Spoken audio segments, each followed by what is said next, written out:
મિત્રો, જય ભગવાન, જય પરમાત્મા, જય આઈએજી, જય ભારત, જય હિન્દ. આજે 23મી માર્ચ એટલે મહાનુભાવની જન્મ જયંતિ પણ અને સાથે સાથે પુણ્યતિથિ પણ છે. એટલે આજે સુખનો પણ પ્રસંગ છે અને સાથે સાથે દુઃખનો પણ પ્રસંગ છે. સુખના પ્રસંગમાં આપણા ડૉક્ટર રામ મનોહર લોહિયા એમનો આજે જન્મદિવસ, અને દુઃખનો પ્રસંગ એટલે કે આજે શહીદ દિન પણ છે. આમ આપણા દેશમાં બે શહીદ દિન ખાસ પ્રખ્યાત છે. એક ભગતસિંહ, રાજગુરુ અને સુખદેવને આજે ફાંસી આપવામાં આવી હતી, એ શહીદ દિવસ. અને બીજો મહાત્મા ગાંધીના મૃત્યુ દિવસને પણ શહીદ દિવસ તરીકે આપણે જાણીતો છે. આપણે આમ જોઈએ તો શહીદ ભગતસિંહ, રાજગુરુ અને સુખદેવ, એમાં ભગતસિંહનું જ્યારે આપણે ચિત્ર જોઈએ, તસવીર જોઈએ તો અંગ્રેજો જેવી એક ટોપી પહેરી હોય અને દાઢી મૂછ ના હોય. જે યુવાનનો પંજાબમાં જન્મ થયો હોય અને પંજાબના મુંડા હોય તો પંજાબની પાઘડી હોય અને દાઢી મૂછ પણ હોય.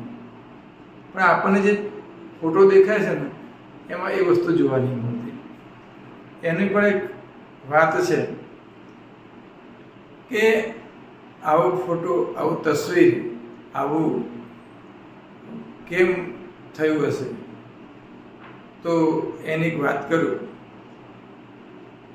કે સાન્ડર્સની હત્યા કરી આ ત્રણ મિત્રોએ. સાન્ડર્સની હત્યા કેમ કરી એ પેલા આપણે જોઈ લઈએ.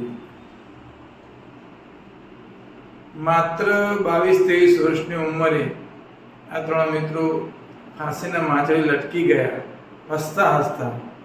મેરા રંગ દે બસંતી ચોલા બોલતા બોલતા. અને આપણા દેશમાં એક કમિશન આવ્યું હતું, સાયમન કમિશન.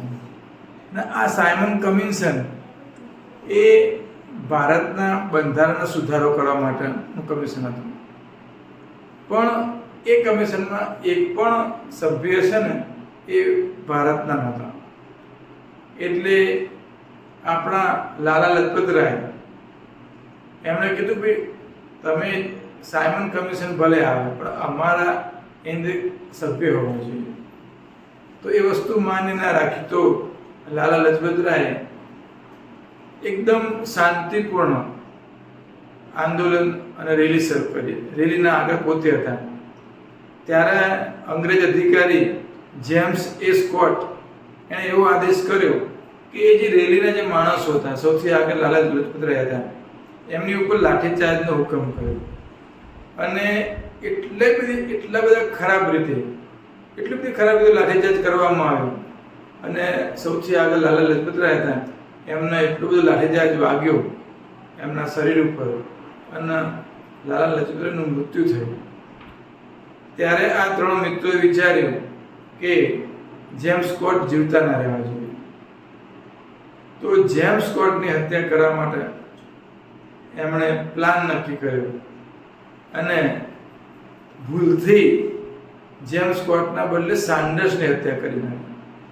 સૌથી પહેલી ગોળી પિસ્તોલથી રાજગુરુએ ચલાવી અને પછી શહીદ ભગતસિંહે ત્યાં એને ઠાર કરી નાખ્યો. જેવી સાન્ડર્સની હત્યા થઈ તો ચારે બાજુથી પોલીસોએ આવી ગઈ, પોલીસ ઘેરી પણ લીધા. અને એના છુપાતા ભગવતી શરણવાળાના ઘરે ગયા. તો ભગવતી શરણવાળા એના પત્ની હતા દુર્ગા ભાભી. તો દુર્ગા ભાભી અને ભગતસિંહ અને રાજગુરુ આ બધા ભેગા થઈને એક વખત પ્લાન કરી નાખ્યો કે હવે ચારે બાજુથી પોલીસથી આખું આખો જે વિસ્તાર છે એ ઘેરાઈ ગયો છે. તો કરવું શું? તો ભગતસિંહ પોતે દાઢી મૂછ કઢાવી નાખી અને જે ટોપી છે આવી ટોપી પહેરી નાખી અને દુર્ગા ભાભી એમના પત્ની બની ગયા. પતિ પત્નીનું નાટક કર્યું અને રાજગુરુને નોકર બનાવી દીધો. પોતાનો નાનો દીકરો સચી હતો, એ સચીને પોતાના ખોળામાં લઈ અને પછી આ ચારે ચાર જણ રેલવે સ્ટેશને પહોંચી ગયા. અંગ્રેજના અમલદારો અને એના પોલીસો શહીદ ભગતસિંહ કે રાજગુરુને ઓળખી ના શક્યા. મિત્રો, જરૂર પડી તો સંતાઈને પણ નીકળી ગયા હતા શહીદ ભગતસિંહ. તો એ પછી એમણે એવું નક્કી કર્યું કે આ દિલ્હીની એસેમ્બલી છે એની ઉપર બોમ્બ ફેંકવો છે. બોમ્બ ફેંકવા માટે એ એસેમ્બલીની અંદર બે કાયદાઓ હતા. એ ટ્રેડ ડિસ્પ્યુટ એક્ટ બિલ અને બીજું હતું, નામ હું ભૂલી ગયો છું, પણ એ બે બિલની વિરોધમાં એમણે એ પોતે જ્યાં મુલાકાતીઓની ગેલેરી હોય ત્યાં બંને પહોંચી ગયા. એની અંદર બટુકેશ્વર દત્ત પણ સાથે સામેલ હતા અને સુખદેવ રાજગુરુ એ બધા ભેગા થઈને વિચાર કર્યો કે આપણે ત્યાં બોમ્બ ફોડવો છે. તો ભગતસિંહે ત્યાં એસેમ્બલીની અંદર એવી જગ્યાએ બોમ્બ ફેંક્યો અને એનો ધુમાડો પણ એટલો બધો જોરદાર થયો, સાથે ધડાકો પણ જોરદાર થયો અને હવામાં ગોળીબાર પર પિસ્તોલથી કર્યો અને લાલ પત્રિકાઓથી એ ઉછાળી અને ત્યાંથી ભાગી નાખ્યા. ત્યાં ઊભા રહી ગયા. જો ધાર્યું હોત ને તો ત્યાંથી નીકળી પણ ગયા હોત, પણ એ ત્યાં ઊભા રહી ગયા અને સામેથી પોતાની ધરપકડને વળી લીધી. ત્રણે ત્રણને જેલમાં પૂરવામાં આવ્યા, ચારે ચારને, અને એમની ઉપર સાન્ડર્સની હત્યાનો કેસ દાખલ કરવામાં આવ્યો. અને આજની તારીખ એટલે કે 23 માર્ચ 1931ના દિવસે એમને ફાંસી આપવામાં આવી. પણ મિત્રો, ફાંસીની તારીખ છે ને એ 24 તારીખ હતી, 24/3 હતી 1931 તારીખે. પણ છતાં એમને એક દિવસ પહેલા, કેમ કે લોકોનું જુવાળ એવું હતું કે અંગ્રેજોની બીક હતી કે કદાચ જો બધા ભેગા થઈ જશે, લોકો ટોળે વળી જશે તો ફાંસી આપવામાં ઘણી બધી મુશ્કેલી પડશે. મિત્રો, ભગતસિંહે તો જેલની અંદર પણ આંદોલન કર્યું હતું. જેલમાં જોયું તો કેદીઓ સાથે બરાબર વર્તાવ નહોતો થતો સારી રીતે. તો સારી રીતે વર્તાવ ના થયો તેમણે ભૂખ હડતાલ કરી.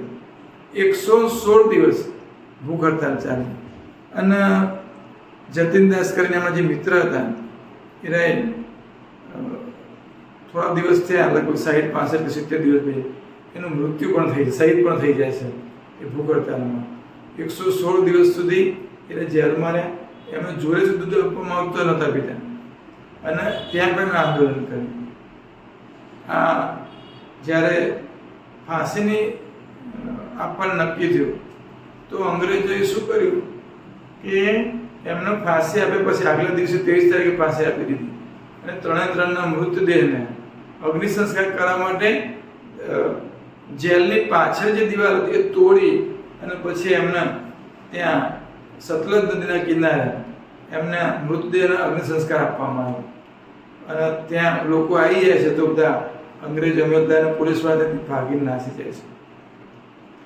મિત્રો, પંજાબના લાયરપુર માં જન્મેલા માત્ર 23 વર્ષ 5 મહિના અને 25 દિવસના યુવાન, બધા ત્રણ યુવાનો, ચાર યુવાનો, એ માત્ર 22-23 વર્ષની ઉંમર હતી. બટુકેશ્વર દત્તની ઉપર આજીવન એના કેદની સજા થઈ, જ્યારે આ 3 મિત્રોને એક જ દિવસે ફાંસી આપવામાં આવી. અને આજના દિવસે એટલે કે આજે એમની કુરબાનીનો, એમનો શહીદીનો દિવસ છે. ભારત દેશના માટે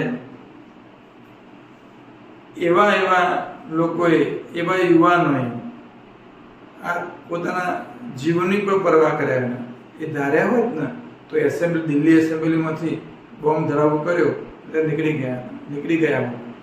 પણ એમણે જોયું, એમને એવું હતું કે આ બહેરી સરકાર છે, અંગ્રેજ સરકાર, એને જગાડવા માટે મારા કામ કરવાનું છે, વિરોધ કરવાનો છે. અને બહેરી અંગ્રેજ સરકારને જગાડવા માટે અને બહાદુરીથી ત્યાં ઉભા રહ્યા. પહેલા પ્રસંગમાં આપણે જોયું તો ખાનગી છુપાવે છે નીકળી ગયા હતા, અહીંયા પણ ધારે તો નીકળી ગયા.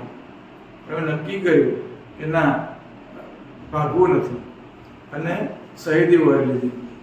તો આપણા દેશ માટે લાખોની સંખ્યામાં 33 કરોડ લોકોમાંથી 1 કરોડ લોકો તો નાના મોટા પોતાના બલિદાન આપી કામ કરી અને આ દેશ માટે ઘણું બધું કર્યું છે.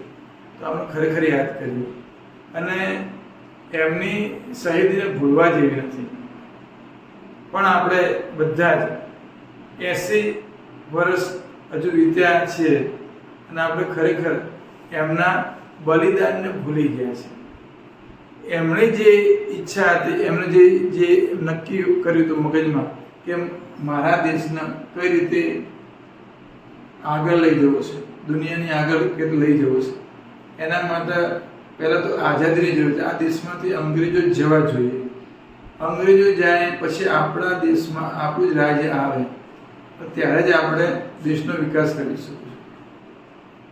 હવે આપણે આજે જેમનો જન્મદિવસ છે એટલે કે જન્મ જયંતિ છે, એવા ડૉક્ટર રામ મનોહર લોહિયાની પણ વાત કરી નાખીએ. આજે 2 પ્રસંગો છે, એક દુઃખનો અને સુખનો. તો ડૉક્ટર રામ મનોહર લોહિયા એ ઉત્તર પ્રદેશની અંદર અયોધ્યાની બાજુમાં અકબરપુર નામના ગામમાં એમનો જન્મ થયો. જર્મનીની અંદર એવું બર્લિન યુનિવર્સિટીની અંદર પીએચડી થયેલા. હિન્દ છોડોનું જ્યારે આંદોલન થયું ત્યારે બધા જ લોકોને, બધા જ જે મોટા મોટા નેતાઓ એ બધા જેલમાં પૂરી દેવામાં આવ્યા. ત્યારે ડૉક્ટર રામ મનોહર લોહિયાએ ભૂગર્ભ રીતે આંદોલન ચાલુ રાખ્યું અને એમણે એક ગુપ્ત રેડિયો, કોંગ્રેસનો જે ગુપ્ત રેડિયો છે એ ચાલુ રાખ્યો હતો અને લોકો સુધી આંદોલનના એકદમ સ્ફટિક સમાચાર મળે એવા એમને પ્રયત્નો કરતા. એટલે ભારત દેશને આઝાદ કરવા માટે આવા રામ મનોહર લોહિયા જેવા લોકો પર ખૂબ જ કામ કર્યું હતું, ખૂબ જ મહેનત કરી હતી. એમણે ભારત દેશ આઝાદ થયા પછી પણ એ સમાજવાદી પાર્ટી એટલે કે કોંગ્રેસ સોશિયલિસ્ટ પાર્ટીની સ્થાપના પણ કરી હતી અને આઝાદીના આંદોલનમાં પણ સક્રિય ભૂમિકા ભજવી હતી. પછી લોકસભાના સભ્ય પણ બન્યા અને જ્યારે જરૂર પડી ત્યારે સાચી વાતમાં વિરોધ પણ નોંધાવ્યો હતો. લગભગ 1967ની અંદર એ પોતે બીમારીના કારણે આ મૃત્યુ પણ પામે છે. પણ મિત્રો, એવા અગણિત લોકો છે કે જેમણે દેશના માટે પોતાના જીવનની કદી પરવા નથી કરી. તો આજે એમને પણ મહાનુભાવની જન્મજયંતિ છે, એમને પણ યાદ કરી નાખીએ. અને જે 3 શહીદો છે, શહીદ દિન આજે ઉજવાય છે, તો એમની કુરબાની, એમની શહીદી એળે ન જાય એવું આપણે સૌ કટિબદ્ધ બનીએ.